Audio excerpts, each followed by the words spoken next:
Hey fans, we're back. We're still working on this bathroom renovation, and what we're going to do next is replace this original builder grade light with a light and a fan. And the reason I want to do that, this whole bathroom has really poor ventilation. As you can see, moisture builds up, the popcorn ceiling starts coming off, even have some stains over here where moisture remains on the ceiling. So we were in our home improvement store, came across this thing. This is not only a fan and a light, but it's also got a Bluetooth speaker. So some of the features are, it's got this remote that you can keep in the shower to control your music with. The switch is multifunction. It has a blue LED night light, and then of course the regular light. So we're going to get that installed up there, and then also we're going to modify this switch panel here to accommodate that more rectangular multifunction light switch. So here we go. This should be interesting. The first thing you want to do is go to your breaker box, and hopefully it's labeled real well. Mine is not. This actually says master bed up here. But it's actually number 9 is master bath. So you may have to do some trial and error just to make sure you actually get the right one off. The next thing I decided to do was put down something to catch all the crap that's going to fall out of the ceiling when I go to cut the new hole for the fan motor. This kind of serves 2 purposes: catch all the stuff, and then also I'm assuming that I'll need a ladder at some point, and that'll keep my floors from getting marred up by the feet of the ladder.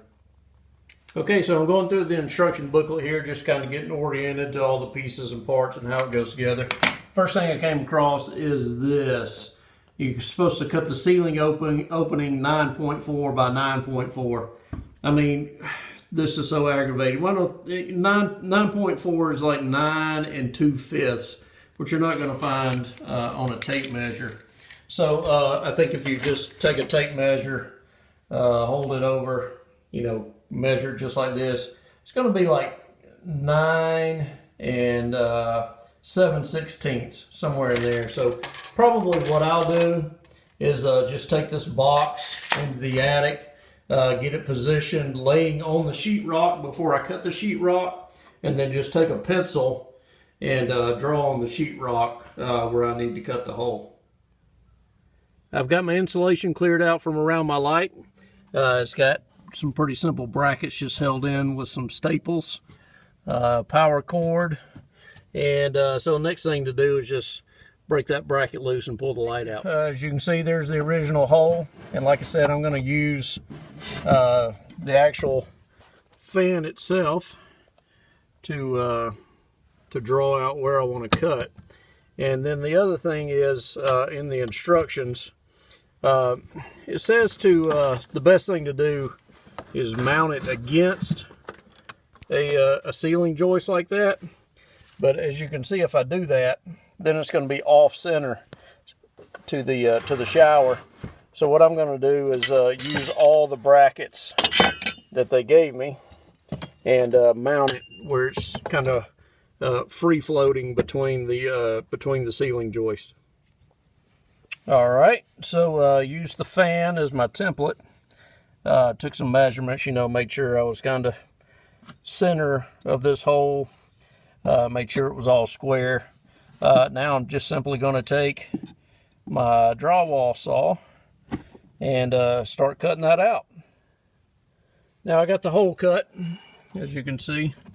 Turned out pretty nice. Boom, goes all the way down to the shower below. Now I'm going to set the fan in and see how well that fits. All right, that fit just perfectly. No problems there. The next thing I'm going to have to deal with is when you mount this thing, the bottom should be flush with the sheetrock below. So I'm going to have to shim this up a little bit, and just so I can get the screws and the brackets, just temporarily prop it up or shim it up till I get it mounted just right. So I'll be doing that next. So here we are back down below again, and I just wanted to show you this from the bottom side if it wasn't clear what I was explaining above. But basically, we got to get this thing mounted so it's flush with the sheetrock. So again, I'm going to have to figure out, you know, a way to kind of temporarily hold that in place like I like it until I get the brackets attached up in the attic. Again, the manual says you've got to mount the fan flush with the sheetrock, and but it doesn't really tell you, you know, how to hold that in place. There's probably a million different ways you can do this. Here's what I did. I just took 4 paint stirring sticks, 4 drywall screws, and just tacked it up so it's flush.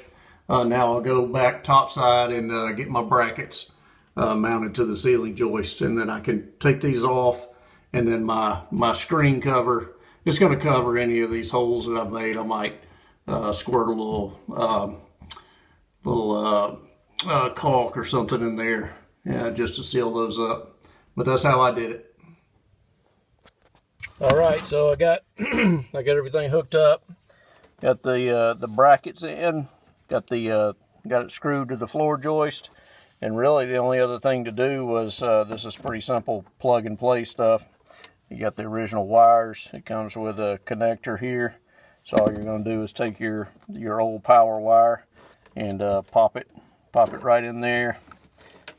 Same with all of them. It's got 3 different ones. So anyway, I'll probably you don't really have to do this, but I'll probably wrap that in black tape anyway, just for my own peace of mind. Here we are back in the bathroom, and we're getting to one of the exciting parts where we actually hook the speaker up, put the grill on. Looks like it'd be a pretty simple operation. Basically got 3 plugs here that are going to screw in to our box up there in the ceiling. And then also these pretty simple clip brackets here that are going to clip in to the box and hold the grill on for us. So I'm going to do that right now. I just wanted to show you what this looks like. You've got a spring bracket here. You're going to squeeze this bracket together and clip it in here. You've got 3 wires. They're all color coded, and then also they're a particular shape, so they have to go together a particular way. So you know, kind of no-brainer stuff. And then you know, I'll squeeze this bracket together and get it attached on this inside up here, and we'll be done with this part. Okay, so we got our light hooked up, and so now we're over at the switch box. One thing you might want to take note of, if you have multiple switches in your bathroom, make sure you mark which one is the you know, the switch that goes to the light that you want to change out. And I lived here for 15 years, and I was like, oh my gosh, I can't remember which switch it goes to. But anyway, pretty simple. Got a ground wire. Hopefully you can see this still running on natural light here instead of since the power's off. Got the ground wire, and we're just twisty cap ties. Got those connected, so now all I need to do is get that all tucked back in there, and then figure out what I'm going to do about the face plate. See if I can find one that's a rocker panel style. I might end up having to switch out all of these switches for the rocker style, because this is, you know, a huge rectangle, and then these are just the little bitty switches. All right, fans, we're in the home stretch here. We got our switch in. We followed the instruction manual and got that paired with the switch. A little process you have to go through there. So we got fan. I don't know if you can hear that. It's very, very quiet.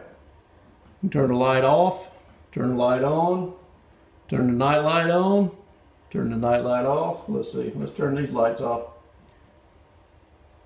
Nice glow blue. Nice bright shower. Fan off. And then the final test, music.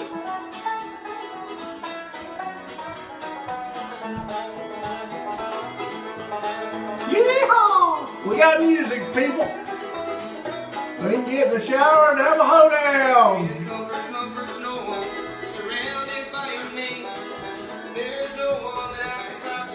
So overall, not too bad of an installation process. We got it done, you know, like a little over an hour or so. A lot of unknowns there, had to figure out along the way, but so far so good, enjoying it. Well, here we are right at the end. There's just a couple of small details I wanted to show you before I wrap this video up. This is the flexible duct work for the vent. You're going to go with a 4-inch, and it comes in different lengths. I'm going to go with a really long length and make sure that I get all that moist air directed as far up into the ceiling as I can. We've got the remote. It's going to come with a battery, and I didn't know that until I actually had bought another one and unpackaged it. And then we've got the holster. That's going to suction cup to the inside of the shower, and that's going to sit in there. And then the best part, I couldn't believe it, they actually do make a plate that has this rocker style opening here and 2 normal switches. So that's pretty huge. I can mount that on there. It'll be nice and clean and tidy, and we'll finish this project up. So I hope you enjoyed it. I hope you found it useful, and appreciate some likes on it in the comments. Thank you.